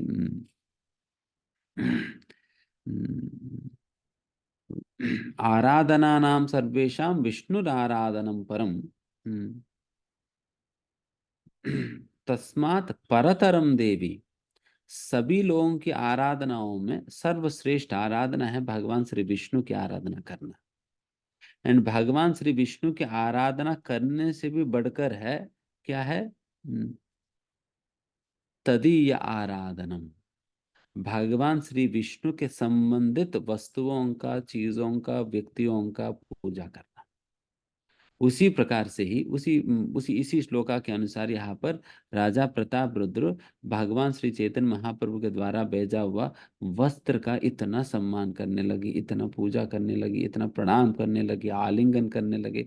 ऐसा ही अनुभूति पा रहे थे जैसे कि महाप्रभु से सीधा सीधा मिल रहे हैं। उस प्रकार की अनुभूति पा रहे थे केवल महाप्रभु के वस्त्र पाकर भी। तो उस प्रकार से हुई। एंड फाइनली रथ यात्रा के समय जब चैतन्य महाप्रभु जब रथ यात्रा के समय जब रथ यात्रा चल रहा था, तब चैतन्य महाप्रभु सामने नाचते हैं, जगन्नाथ जी के सामने नाचते हैं। तो रथ यात्रा के समय पे ही एक समय पर चैतन्य महाप्रभु काफी समय से नाचने वाचने के कारण फिर थोड़ा सा विश्राम करने के लिए वो अपना जगन्नाथ वल्लभ गार्डन में, वहां पर निकट में ही उसी बड़ा दंड रोड जो होता है ना, जिस बिग ट्रंक रोड, जिस रोड पे जगन्नाथ जी का रथ चलता है, उसी रोड के बगल में एक जगन्नाथ वल्लभ गार्डन होता है, बगीचा होता है। उस बगीचा में जाकर चैतन्य महाप्रभु विश्राम करने चले जाते हैं। उसी समय सारे भक्त राजा प्रताप रुद्रदेव के पास आकर फिर कहते हैं, हे राजन, अभी सही समय है, महाप्रभु से मिलने जाओ। सही समय है, अभी महाप्रभु से मिलने जाओ। और आप इस वेश में मत जाओ, आप एक साधारण व्यक्ति के वेश पहनकर जाओ, राजा के वेश में मत जाओ, एक साधारण व्यक्ति के वेश पहनकर जाओ। और चैतन्य महाप्रभु अभी विश्राम कर रहे हैं, तो उनके चरण की संवाहन भी करो, और चरण संवाहन करते करते आप उन्हें गोपी गीत सुनाओ। गोपी गीत सुनाओ। इस प्रकार से महाप्रभु आपसे बहुत बहुत प्रसन्न हो जाएंगे करके। उसके पहले ही राजा प्रताप रुद्र को महाप्रभु ने देखा था। कब? रथ यात्रा की शुरुआत में ये एक प्रथा होता है कि जगन्नाथपुरी का राजा को रथ के सामने झाड़ू मारना होता है। झाड़ू मारना होता है। इतनी बड़ी राजा जो है, जगन्नाथ जी का सेवक ही है, तुच्छ सेवक ही है करके मानकर, मैं तो इतना बड़ा राजा लोगों के तो हो सकता हूँ, बट भगवान के तो मैं एक सेवक ही हूँ करके झाड़ू लेकर जगन्नाथ जी के रथ के सामने झाड़ू मारते हैं। जब इस प्रकार से झाड़ू मारते हैं, देन इनको देखकर महाप्रभु प्रसन्न होते हैं कि अच्छा, ये कितना नम्र है राजा, कि भगवान जगन्नाथ जी के सेवक के रूप में अपने आप को मानकर ये भगवान जगन्नाथ जी के सामने झाड़ू मार रहे करके। एंड एंड एंड वो बात तो महाप्रभु के दिमाग में तो है ही। एंड फिर अभी महाप्रभु वो विश्राम करने गए थे, फिर विश्राम करने जाने पे दिन पे सभी भक्तों ने कहा प्रताप रुद्र से कि आप भी जाओ, महाप्रभु की सेवा करो जाकर। इस प्रकार से फिर राजा प्रताप रुद्र जाते हैं जगन्नाथ वल्लभ गार्डन में, बगीचा में। देन फिर वहां जाकर सीधा महाप्रभु के चरणों पे चरणों की चरणों की संवाहन करने लगते हैं। एंड फिर करते करते बहुत सुंदर स्वर में वो गोपी गीत गाने लगते हैं।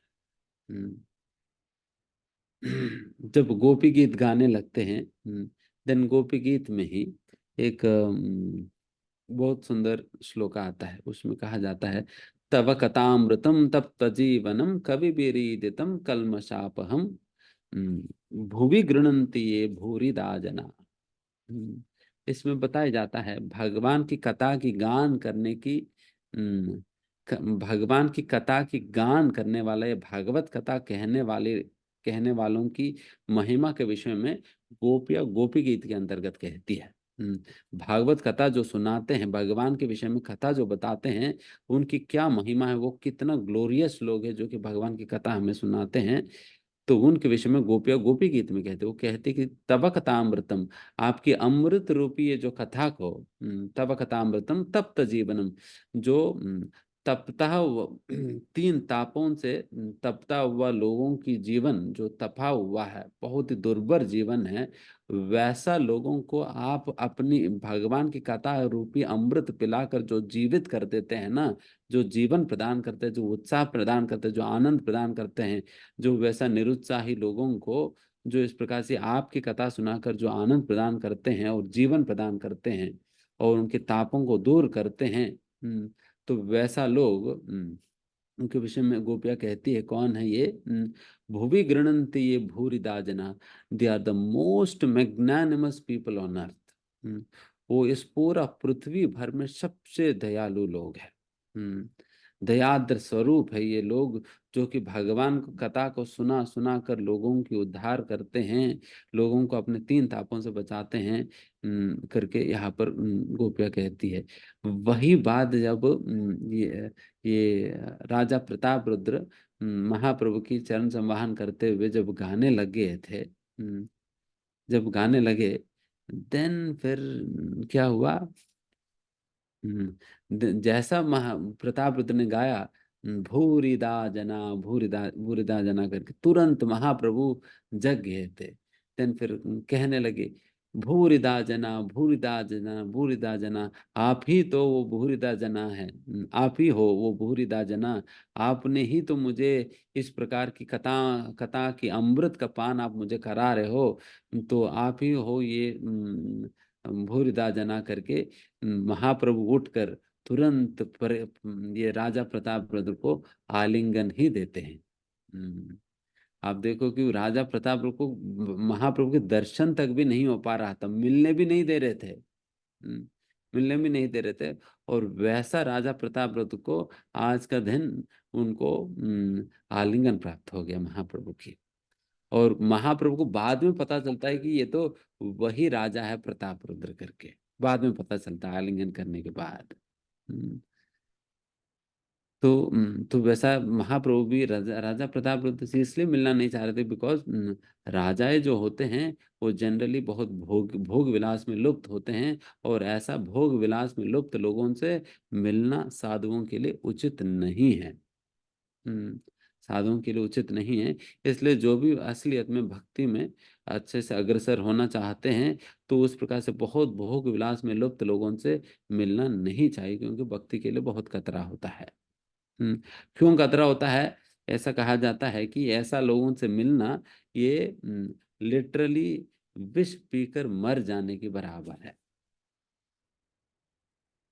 ऐसा लोगों से मिलना ये लिटरली विष पीकर मर जाने के बराबर है।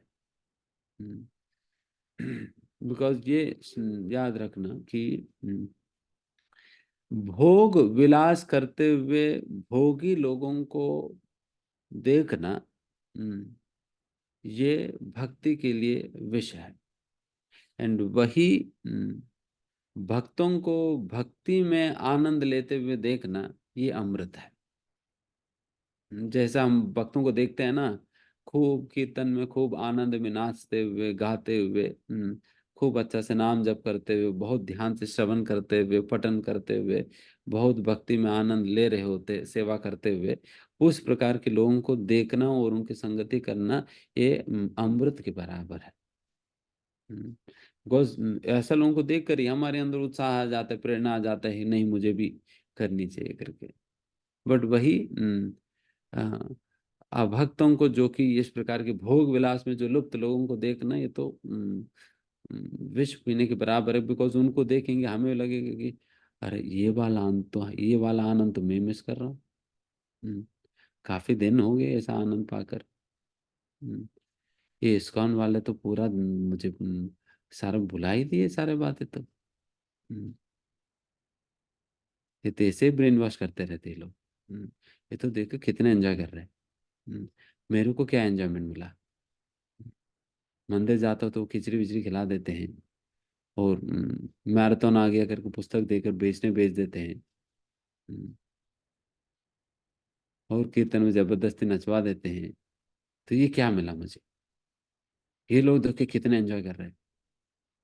हम्म, कितना पार्टी में मजा ले रहे हैं। जितना पीना है पीते हैं। जब सोना है तो कोई नानी वाली में गिर जाते हैं। हम्म, तो कितना आनंद है इनको। हम्म, जब तो कोई उठाते नहीं, उनको होश ही नहीं आता। और कुछ समय के बाद लिवर विवर खराब हो जाता है। कितना आनंद है इनको मिलता है। बट वो आनंद मुझे नहीं मिलता करके कई बार हमें लग सकता है।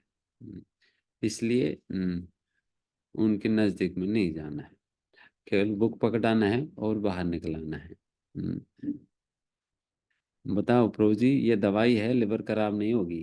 हम्म, दे देना। ऐसे ही हमारे भक्त एक प्रभुपाद की पुस्तक, एक रामदेव बाबा के वो इसमें गए थे, मेला में उनका होता है ना सभा वभा। तो वैसे ही कोई योगा इसमें गए थे। फिर वहां पर तो सभी इसी टाइप के लोग आएंगे, किसी का लिवर खराब है, किसी का ये खराब है, किसी को वो खराब है करके। तो फिर हमारे भक्त ने क्या किया कि वो प्रभुपाद जी की पुस्तक को ऐसे बोल कर बेचा है कि ये पढ़ने से लिवर ठीक हो जाएगी करके। फिर उसमें उन्होंने दिखाया कि देखो, इसमें तो सही में पेट ठीक करने के लिए व्यवस्था बताई गई है। आप उन्होंने वो सात्विक आहार वाला श्लोका दिखा दिया। देखिए, सात्विक आहार खाने से वो अंदर जो है वो जलन नहीं होगा। वो होता है ना श्लोक जिसमें राजसिक आहार खाने से क्या होता है, तामसिक आहार खाने से क्या होता है, सात्विक आहार खाने से क्या होता है। वो सारे श्लोक है दिखा दिए थे। देखिए, मतलब सारा डाइट की सारा प्रिंसिपल जो है पुस्तक में बताई गई है। ये आप जरूर पढ़ना, तुम्हारा सारा डाइजेस्टिव सिस्टम ठीक हो जाएगी। तो उसी उसी में लिया उसने। तो उस प्रकार से ठीक है, निवेश यहाँ समाप्त करते हैं। धन्यवाद। हरे कृष्णा। हरे कृष्ण प्रभु जी, धन्यवाद प्रणाम। थैंक यू प्रभु जी, बहुत ही सुंदर आपने हमें श्रीमद् भागवतम के श्लोकों का हमें समझाया प्रभु, बहुत ही सुंदर तरीके से। थैंक यू प्रभु जी। एक बार सभी डिवोटीज प्रभु जी का एक बार हम दिल से धन्यवाद करते हैं हरे कृष्ण महामंत्र बोलकर, और फिर हरे कृष्ण कृष्ण कृष्ण हरे हरे, हरे राम राम राम हरे हरे। एक छोटी सी अनाउंसमेंट है, एक क्वेश्चन आंसर से पहले थोड़ा सा एक छोटी सी अनाउंसमेंट है। 21 का हम एक ट्रिप प्लान कर रहे हैं ब्रजधाम में। 21 जनवरी 1 डे का ट्रिप रहेगा वो। तो डिवोटीज थोड़ा प्लान कर लें, जैसे जिनको भी चलना है ब्रजधाम में। ब्रजधाम में मोस्टली हम वृंदावन की तरफ ही चलेंगे। तो और बाकी सारी डिटेल्स हम in due course of time आपके साथ शेयर करी जाएंगी। तो थोड़ा प्लानिंग कर सकते हैं आप सभी डिवोटीज, ठीक है। 21 जनवरी 1 डे ट्रिप, सुबह जाकर शाम को वापस, है ना? ठीक है। अभी हरे कृष्ण प्रभु हम क्वेश्चंस ले सकते हैं प्रभु अभी?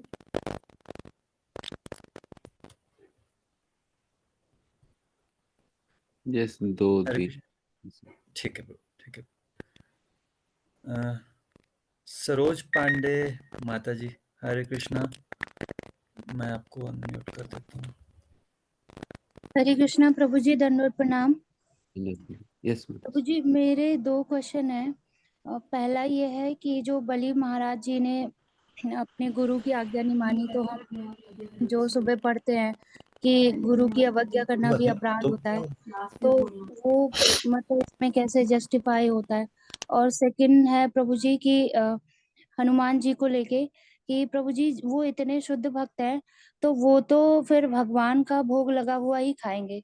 बट हम आजकल देखते हैं कि हनुमान जी के मंदिर में श्री राम जी नहीं होते हैं, तो उनको भोग लगाते नहीं है, जो भी बूंदी चढ़ानी होती है वो डायरेक्ट उनको चढ़ा देते हैं। तो क्या ये सही है प्रभु जी? सही प्रश्न है। इसमें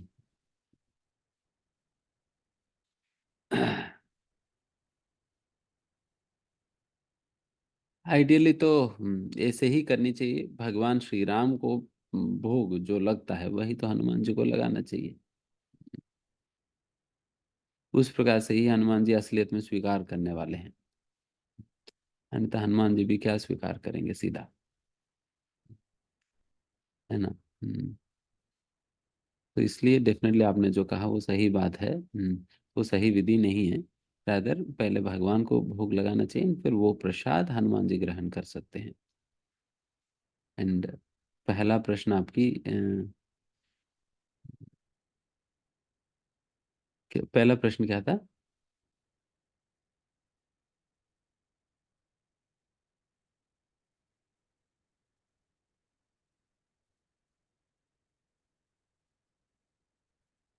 ओके, ठीक है प्रभु, नेक्स्ट पूछ लेते हैं। हरे कृष्णा। अमित प्रभु, अभी मैं आपको अनम्यूट करता हूँ। अमित पटेरिया प्रभु जी, Hare Krishna. Prabhuji, first of all, thank you so much for wonderful session. मेरा क्वेश्चन प्रभु, श्लोका 31 एंड 32 का जो आपने एक्सप्लेनेशन दिया उससे रिलेटेड है प्रभु। श्लोका 31 का जब हम परपर्ट पढ़ रहे थे, वहां पर लिखा हुआ दैट नॉर्मल ह्यूमन और human, the word used as a human should seek shelter of the teacher, the spiritual master, unless and until they need to understand the difficulties or they need to find the solutions of the difficulties in life. Where in the next sloka, it says that the bhakta should surrender before the spiritual master when they reach, no matter how scholarly or how knowledgeable they are. Which book can we read, Prabhu, to understand how to become a not a शिष्य नहीं प्रभु, एक normal as a normal मनुष्य को गुरु को approach करने के लिए qualities कौन सी होनी चाहिए, और एज अ शिष्य अपने गुरु को अप्रोच करने के लिए किस तरह से होना चाहिए, इसको थोड़ा क्लैरिफाई करें प्रभु। इसके लिए कुछ रीडिंग है तो वो भी बताएं।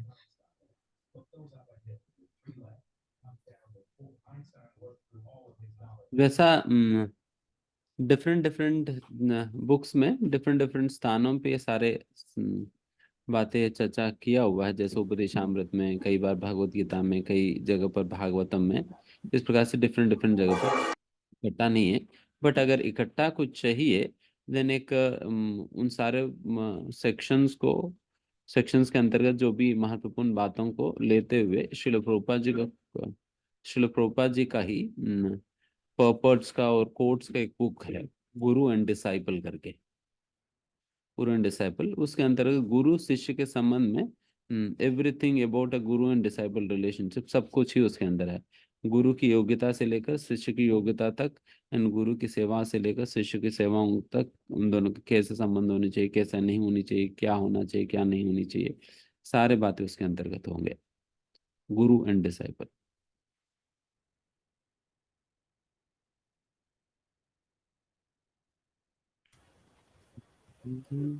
ठीक है, थैंक यू सो मच प्रभु जी।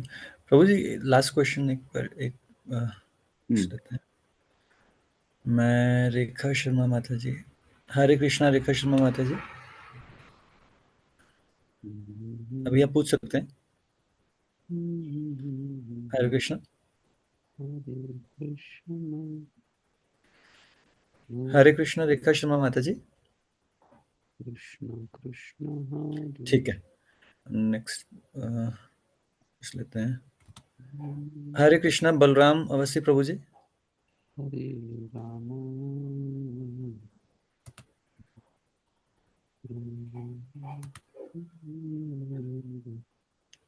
हरे कृष्णा बलराम अवस्थी प्रभु जी।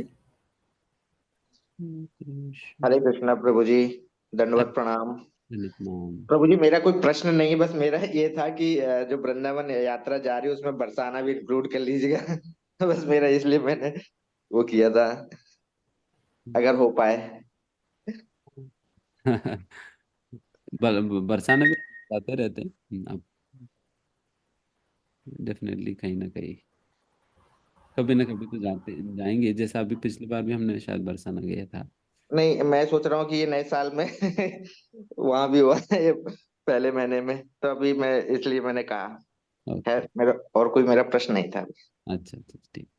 ठीक है, हरे कृष्ण। हरे कृष्णा। ठीक है, हरे कृष्णा टू ऑल डिवोटीज। तो एक बारी हम प्रभु जी का एक बारी धन्यवाद करते हैं आज के सुंदर सेशन के लिए, श्रीमद् भागवतम के सेशन। एक बारी हम हरे कृष्ण महामंत्र बोलकर प्रभु जी का धन्यवाद करते हैं।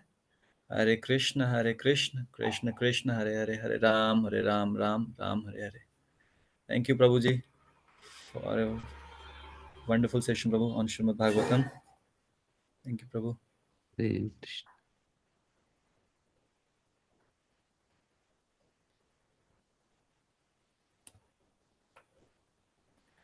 एक बार हम थोड़ा सा समराइज कर लेते हैं before we end the session. Hare Krishna. ठीक है, तो आज प्रभु जी ने हमें श्रीमद् भागवतम से जो श्लोकाओं में जो हमें बताया वो यही कि हमें हमेशा दिव्य ज्ञान लेने की हमें हमेशा जिज्ञासा रहनी चाहिए, है ना। हमेशा अगर हम जिज्ञासु रहेंगे तभी हम कभी गुरु से सीख पाएंगे कुछ, है ना। नहीं तो अन्यथा अगर हमारे में जिज्ञासा ही नहीं होगी तो हम गुरु के पास जाने का कोई फायदा भी नहीं है ना। तो जिज्ञासा होनी चाहिए दिव्य ज्ञान पाने की, और वही वही पर्सन फिर गुरु के पास जाएगा जिसके पास जिज्ञासा होगी दिव्य ज्ञान लेने की, है ना।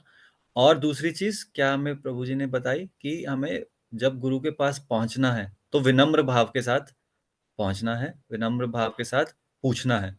तो जिज्ञासा में जो क्वेश्चन पूछने हैं हमें, जिज्ञासा जो हमें है दिव्य ज्ञान की, अगर हम कुछ क्वेश्चंस हैं, कुछ क्वेरीज हैं, है ना, कुछ भी हमें समझना है, हमें पूछना है ना, तो हमें विनम्र भाव से गुरु से हमेशा पूछना चाहिए। तो भाव हमारा वैसा रहना चाहिए, है ना। हमें ऐसा नहीं रहना चाहिए कि हम बहुत मटेरियली एडवांस हैं तो हम गुरु से उस भाव में नहीं पूछना। हमें हमेशा यही सोचना चाहिए कि हमें कुछ भी नहीं आता दिव्य ज्ञान के बारे में, और गुरु हमसे दिव्य ज्ञान में बहुत ही ज्यादा आगे हैं, है ना। तो वो विनम्र भाव रहेगा तो हम अच्छे शिष्य बन पाएंगे और हम गुरु से अच्छा दिव्य ज्ञान ले पाएंगे। और उसी उसी के अंतर्गत हमें प्रभु ने बताया नवदा भक्ति में जो आचार्य हैं, तो हमें नवदा भक्ति को फॉलो करते हुए जो आचार्य हैं उनसे उनसे प्रे करना चाहिए कि हम में वैसे गुण आए नवदा भक्ति वाले, वो विनम्र भाव आए, है ना। हमें समर्पण वाला भाव आए। तो श्रवण श्रवण के आचार्य प्रभु ने बताया एज पर नवदा भक्ति श्रवण के आचार्य परीक्षित महाराज, ऐसे ही कीर्तन के आचार्य जैसे उन्होंने सुखदेव गोस्वामी ने बहुत ही सुंदर ढंग से बताया था परीक्षित महाराज को श्रीमद् भागवतम की कथा। तो उन्होंने एज मतलब कीर्तन या गान, कीर्ति का गान करना, भगवान की कीर्ति का गान करना, तो सुखदेव गोस्वामी वो आचार्य थे, है ना। स्मरण के लिए प्रहलाद महाराज, वंदन के लिए अक्रूर जी, है ना, पाद सेवन के लिए लक्ष्मी माता जी, दास्यम के लिए हनुमान जी, सख्यम के लिए अर्जुन जी। सख्यम में अर्जुन प्लस ग्वाल बाल वो सभी हैं, पर अर्जुन में थोड़ा सा ऐश्वर्य भाव रहता है और ग्वाल बालों में वो ऐश्वर्य भाव नहीं रहता। तो सख्यम में वैसे दोनों ही है, अर्जुन प्लस ग्वाल बाल। और आत्मनिवेदन में बलि महाराज। तो ये हमें बताया एज पर नवदा भक्ति प्रभु जी ने आचार्य हमें बताया। फिर हमें उसके बाद प्रभु जी ने बताया इस पर श्लोक की जब सुखदेव गोस्वामी जी पहुंचे श्रीमद् भागवतम की कथा बताने परीक्षित महाराज को उनके चंद आखिरी लम्हों में, है ना। तो परीक्षित महाराज बहुत खुश हुए अभी यहाँ पर क्या बताया गया कि और परीक्षित महाराज ने ये कहा कि आपकी प्रेजेंस से ये जो स्थान है और मैं खुद पवित्र हो गया हूँ आपकी प्रेजेंस से, वो बताया। और आप यहाँ ये समझाया गया है कि शुद्ध भक्त, जैसे क्योंकि परीक्षित महाराज राजा थे और शुद्ध भक्त सुखदेव गोस्वामी जी थे, है ना?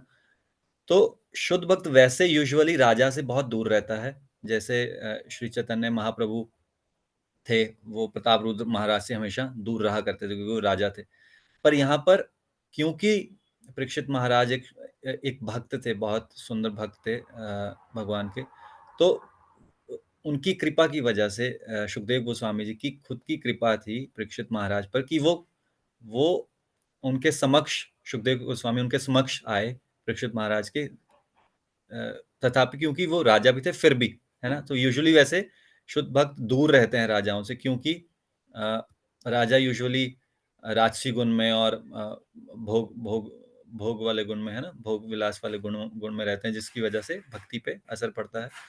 तो सुखदेव गोस्वामी जी की खुद की कृपा से ही परीक्षित महाराज को ये अवसर मिल पा रहा था। यूजुअली नहीं तो ऐसे अवसर मिलते नहीं हैं किसी भी राजसिक या तामसी गुण वाले व्यक्तियों को, राजाओं को शुद्ध भक्त के साथ बात करना, शुद्ध भक्त से कुछ दिव्य ज्ञान लेना, है ना?